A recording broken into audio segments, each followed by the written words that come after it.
In the world of Hunter x Hunter, hunters are the cream of the crop when it comes to humanity, each of them possessing some sort of supernatural ability or trait, something that makes them strong enough that they were allowed to pass the hunter's exam. And this is before they had Nen, as the hunter's exam ends with a Nen lesson. They are people with such sheer talent and ability that they are given licenses to basically do whatever they want. And within this peak of humanity is a hierarchy of its own. Those who are asked to go out and teach new upcoming hunters and go out and aid in the event of crisis. These are the Star Hunters, and one of my favorite hunters is the former 1-star hunter and teacher of Knuckle Bane and Shoot McMahon, Morel Mackernasey.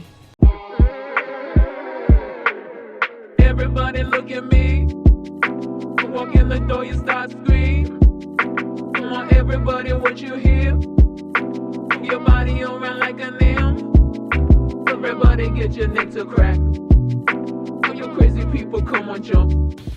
Morel Mackernasey is one of the few hunters selected by Chairman Netero when he was tasked with eliminating the Chimera ants who had washed up on shore on the NGL. He was selected for his sheer talent and Nen ability, along with his understanding of one of the most fundamental aspects of Nen battle, that being actions are worth more than aura. Look, kid, the minute you start calculating the odds of winning in Nen combat, well, it just shows you're missing the whole point. In most cases, you don't know what your opponent's abilities are, and when you're in a fight like that, even the slightest hesitation can be a matter of life or death. All of a sudden, having more or less aura than the other guy isn't really much of an excuse. Plus, the battle can turn quickly and at any time. That's the essence of Nen combat. Always fight like you know you're gonna win. Though, before we can talk about this, we should actually understand the meaning behind his name and his design. Morel Mackernasey's name is an anagram-like reference towards the cult novelist, essayist, and commercial writer Ramon Nakajima. Now, it doesn't really make sense on the surface, but when you look at their names broken down, you can see where the anagram comes from. Ramo also heavily influences Morel's design, as Ramo was known for never taking off his sunglasses. Some people even jokingly say that they've never seen his true eyes because of it, which is the same for Morel within the entirety of Hunter x Hunter. You also have the smoking on the regular, as Ramo was known for smoking in interviews, and just about every picture you can find of him has him smoking in some way. He was even arrested at one point for the possession of marijuana and jailed for 5 years for it, which could actually heavily play into one of Morel's Nen abilities. Alongside this, other choices that Morel makes throughout his run in Hunter x Hunter are references to Ramo's personal or professional life, be it in Morel's alcoholic tendencies, as we see him drinking alcohol in most of his non-combat scenes, along with him choosing to celebrate his survival of the ant mission by drinking himself silly with an expensive bottle of alcohol. This is in reference to Ramo's actual real-life alcoholic tendencies, ones that became very apparent after his release from jail, a traumatic experience much like the ant mission.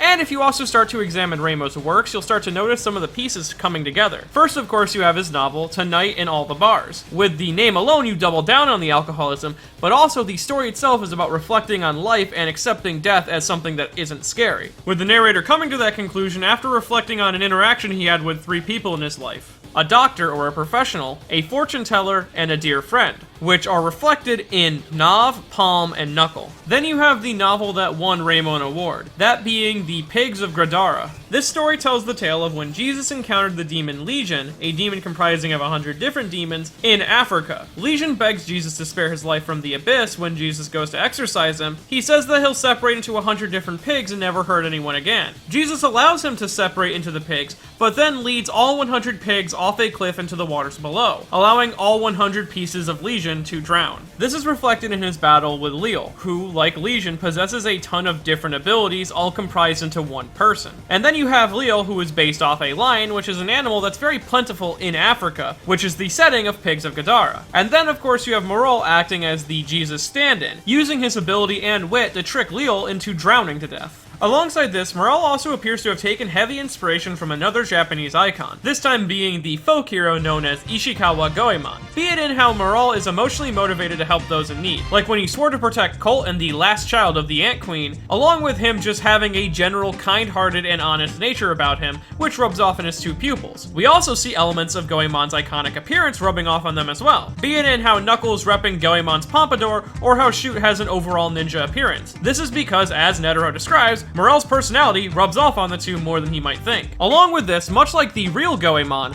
Morel's actions can be viewed as that of a rebel, acting out against a rising authority or a totalitarian government, that being the Chimera Ants when they did actually take over the government. Along with this, during his attempt to assassinate the king of the ants, just a simple mistake of letting Poof out of the smoky jail cost him his ability to generate Nen when then later Poof would steal his pipe and throw it into the ocean, putting him in an unwinnable situation against Youpi, which he should have been executed for, but he was spared when Knuckle removed APR from Youpi, which mirrors the actual story of Goemon pretty well, with Goemon breaking into the palace in order to assassinate Hideyoshi, the Emperor of Japan, though after accidentally knocking a bell off the ground and waking all the guards, Goemon was put in an unwinnable situation, where he was then captured alongside all of his family and set to be executed. But before his son was lowered into a pot of boiling water, he jumped in himself, picked up his son and held him over his head in defiance of the Emperor, which left enough of an impression on Hideyoshi that he spared Goemon's family in exchange for his life. Another aspect of Goemon that Morel displays is his fighting style, as Goemon was known for abusing tricks and deception to defeat his enemies, be it stealing their weapon the night before they fight, or trying to poison them, or just in general annoying them to the point that they would act irrationally and try to attack him, and he could abuse that. The way Morel uses this strategy in his fights is he's always setting up counterattacks, be it leading Chitu into false security both times they fought, or abusing his lung capacity to poison Leo in their fight. He tries his hardest to get his opponents mad at him, so they start making foolish mistakes and he can start making a fool out of them. One of the most obvious hints that Morel takes inspiration from Goemon is in his use of a Kiseru pipe, as in the legends of Goemon, Goemon would carry around an incredibly expensive and very oversized Kiseru pipe, as to mock the higher class of Japan who would smoke from them. Goemon is the embodiment of big dick energy, whereas Morel uses his pipe to generate his Nen and control his Nen ability, Deep Purple. Deep Purple is the overall name for Morel's Nen ability. It takes the shape of purple smoke, which Morel can then shape at his will. And even though Morel is just a manipulator by nature, his Nen ability is also comprised of a high amount of emission and transmutation Nen, as not only can non-Nen users see the smoke, but the smoke itself allows Morel to feel through it and physically contact those inside of it. Now, as I see it, I believe Morel's Nen chart would go as such: 60% mastery in enhancement, 40% mastery in transmutation, 80% mastery in conjuration, 100% mastery of manipulation given that he's a natural manipulator, 80% mastery in emission, and 0 to 1% mastery in specialization. Now, I will say that it's because he is a manipulator by nature, and manipulators have the highest chance of developing a specialized Nen, and also given the fact that he's using high-level Nen from transmutation, which is the furthest Nen that he could possibly get, I would imagine that specialization helps him generate all of these mixtures into his manipulation over his Deep Purple. Now you might ask, what is the reason that I put Morel's stats so high, as not everyone gets to have 100% mastery or even any specialization, even in the Nen category they're born in? Well, that's both because, one, he's a 1-star hunter. It isn't an easy feat to become that. But also, Morel has just a sheer amount of aura that it puts him a cut above the rest. Knuckle even saying that Morel has so much aura that he's never encountered someone with more aura in his 5,000 battles. The only person who's ever outclassed him is Youpi. And looking at his feats within the series, he appears to be able to generate at least 80, smoke clones without the use of his pipe, and for most of the Chimera Anarch, he was acting at only 35% power. So I think it's fair to say that Morel has mastery in at least most of his Nen categories, especially when he was statted in the official Hunter x Hunter manual. He got a 4 out of 5 in his Nen ability. So in worst case scenario, he has a low mastery in Nen abilities that he doesn't use much, like enhancement. But overall, he would have a high mastery in the Nen abilities that we do see him use, even the one that he is the least compatible with. Now back onto Deep Purple. It has such a wide variety of uses that Morel has bragged in the past that it's the most versatile ability ever, or at least one that you'll ever see. As first, the purple smoke just gives a natural buff to Morel's Zetsu ability, meaning that he can easily conceal his presence among the smoke itself. It also has the ability to just become anything. He can make a clone of himself or someone else, a rabbit, rope, though the more complex the creation, the more smoke/aura it takes to create the thing, and the less durable it seems to become. Now Morel can also take this creation ability to the next level, with his smoke troops, or purple haze soldiers. This ability allows Morel to put his mastery over manipulation to great work. First by creating a ball of aura to act as a nucleus for his creation. Then he can program commands into this ball of aura which allow it to act without without him needing to fully control it from a distance. He then clouds this ball of aura in smoke and has it take the shape of a humanoid. The ball of aura now makes this creation indistinguishable from normal people under the sight of N, and with his massive aura, Morel can create at least 50 of these troops before he starts running into issues. Though if the need arise, he can then sacrifice quality to gain quantity, as he can diverge all the aura he used to create the nuclei into making more smoke. And with this added smoke, Morel can then create up to 216 different smoke troops. The difference being is now Morel has to completely control the smoke troops instead of allowing them to act on their own commands. Luckily, if the smoke troops are destroyed, Morel doesn't just lose the aura. It can return to him, but he needs his pipe to generate more. And lastly, Deep Purple is also able to create something called Smoke Jail, or Jailhouse Rock. This is a swirling wall of smoke that is completely unbreakable. No one can escape from it, and if a person is trapped in it, the only chance they have of escaping is either Morel releasing it, or them being able to shrink down to particle size. Now, Morel's ability is actually in reference to a multitude of different Western songs, or musicians, or bands, be it Deep Purple, Purple Haze, or Jailhouse Rock. First, of course, you have the Nen ability as a whole, Deep Purple, which is a reference to the band